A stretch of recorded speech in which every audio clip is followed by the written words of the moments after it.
Good evening friends. Last video जो Nifty पे मैंने अपलोड किया था उसमें हम लोग एक्सपेक्ट कर रहे थे कि मार्केट आज के दिन 11,030 के जोन से बाउंस देना चाहिए मार्केट में, और वहाँ पे हमारा वेव 4 कंप्लीट होता और फिर वेव 5 के लिए अपमूव शुरू होना चाहिए था, लेकिन आज वैसा नहीं हुआ।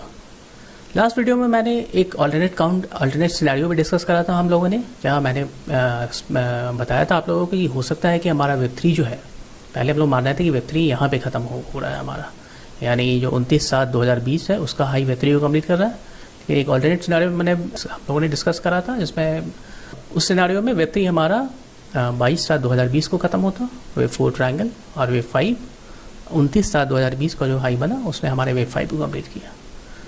अगर आज का प्राइस मूव देखें तो काफ़ी इम्पल्सिव नज़र आ रहा है। आप देखेंगे कि मार्केट जो है जो करेक्टिव चैनल, या अगर वेब ए और वेब बी के पाइवोट पॉइंट से जो मैंने करेक्टिव चैनल ड्रॉ करा था, जिसमें मार्केट ऑलमोस्ट 2.5 महीने से ट्रैवल कर रहा था, उस चैनल के बाहर डिसाइसिवली चैनल को ब्रेक करके नीचे आ गया।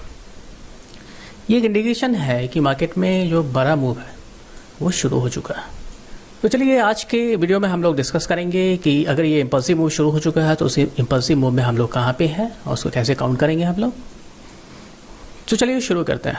सबसे पहले एक क्विक रिकैप उन लोगों के लिए जो पहली बार ये वीडियो देख रहे हैं। तो डेली चार्ट पे जो मूव शुरू हुआ, जो बॉटम बना था 24 मार्च 2020 से, उसको हम लोग करेक्टिव काउंट कर रहे थे।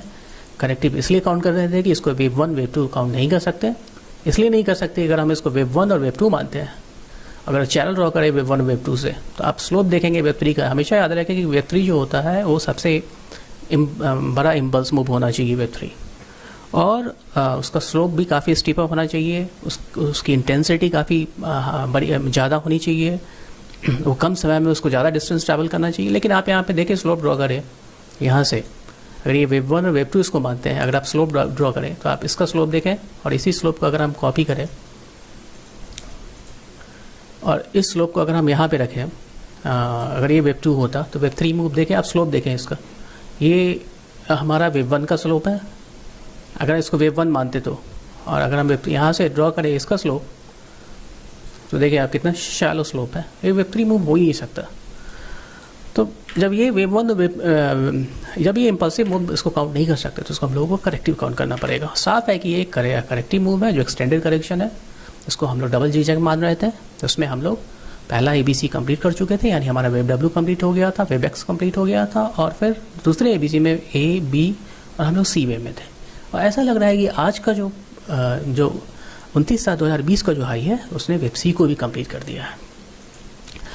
तो अगर हमारा वेब C कंप्लीट हो गया है, 2 आवर्स के चार्ट पे आते हैं, तो हमारा यहाँ पे वेब Y भी कंप्लीट होता है, यानी पूरा का पूरा जो करेक्टिव अप मूव है जो शुरू हुआ था डेली चार्ट पे वो कंप्लीट हो चुका है। तो उसके बाद हमारा जो बिगर ट्रेंड है, क्योंकि अगर एक करेक्टिव अप मूव है तो ट्रेंड डाउन ट्रेंड होना चाहिए। तो फिर अगर सवाल है कि अगर ट्रेंड डाउन ट्रेंड रिज्यूम हो चुका है तो फिर हम इसको काउंट करें, कैसे काउंट करेंगे हम लोग। चलिए इसके लिए हम लोग छोटे चार्ट पे जाना पड़ेगा। अभी हम लोग 2 आवर्स के चार्ट पे हैं, छोटे चार्ट पे आते हैं 15 मिनट्स के चार्ट पे, और यहाँ से काउंट करते हैं। 15 के चार्ट पे यहाँ पे हमारा जो वेब C का वेब 3 था वो कंप्लीट हुआ था, वेब 4 ट्रायंगल था जो रनिंग ट्रायंगल था। वेब 5 जब काउंट कर रहे थे हम लोग तो 1 2 3 4, और ये हमारा ट्रंकेटेड वेब 5 था।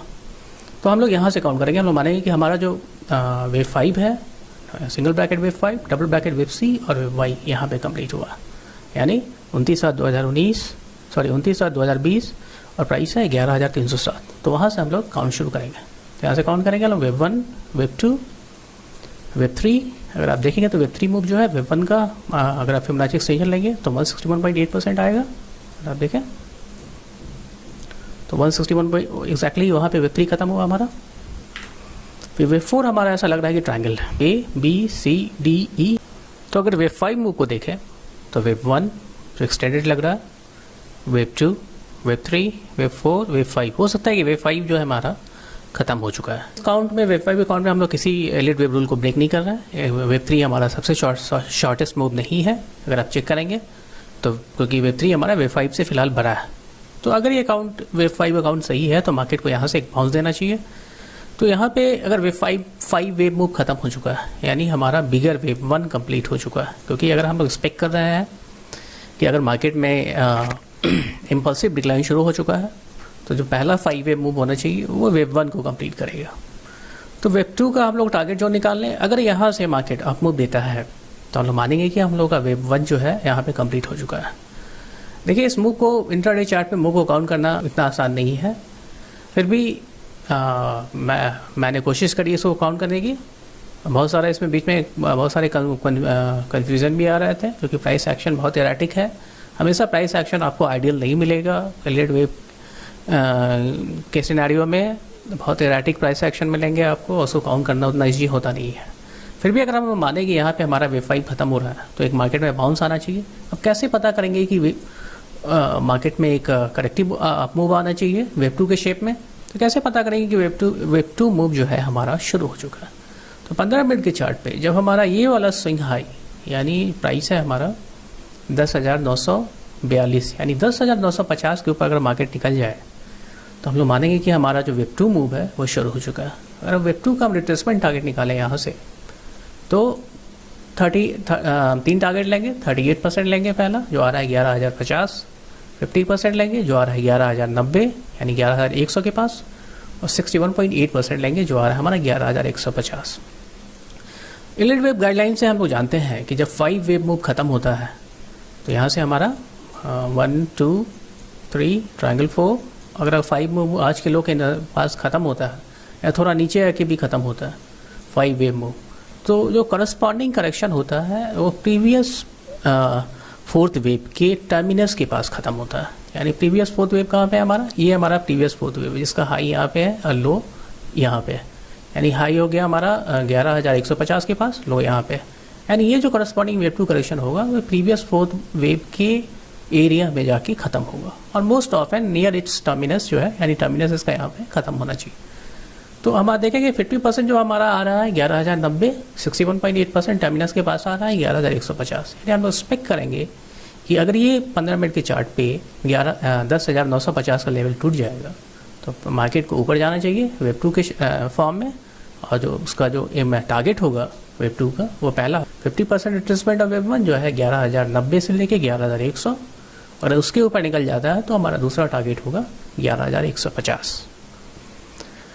तो इस जोन में यानी 11,100 से लेके 150 के जोन में मार्केट में नया शॉर्ट बनाया जा सकता है, नया पोजीशन लिया जा सकता है, शॉर्ट पोजीशन। इस हम लोग एक्सपेक्ट करेंगे कि यहाँ हमारा वेव 2 खत्म होगा, और वेव 2 खत्म होने के बाद बिगर वेव 3 शुरू होना चाहिए।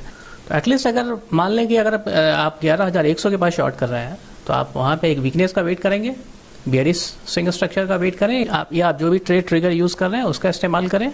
अगर 11,100 से मार्केट नीचे आता है तो हमारा जो स्टॉप होना चाहिए 11,150 के ऊपर होना चाहिए, और अगर 11,150 से मार्केट वीकनेस दिखा के नीचे आता है तो हमारा स्टॉप 11,200 होना चाहिए।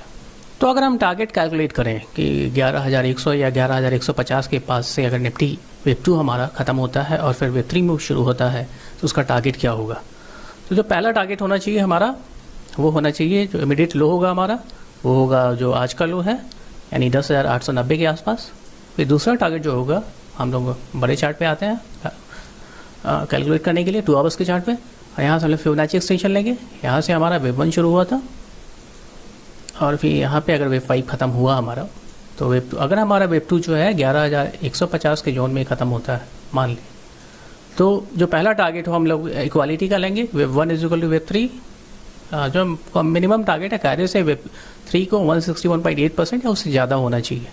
तो जो इमीडिएट टारगेट होगा, यानी अगर हमारा आज का लो टूट जाए 11,890 का, तो जो दूसरा टारगेट होगा हमारा 10,700 का होगा। उसके बाद जो हमारा नेक्स्ट टारगेट होगा वो 10,470 का होगा।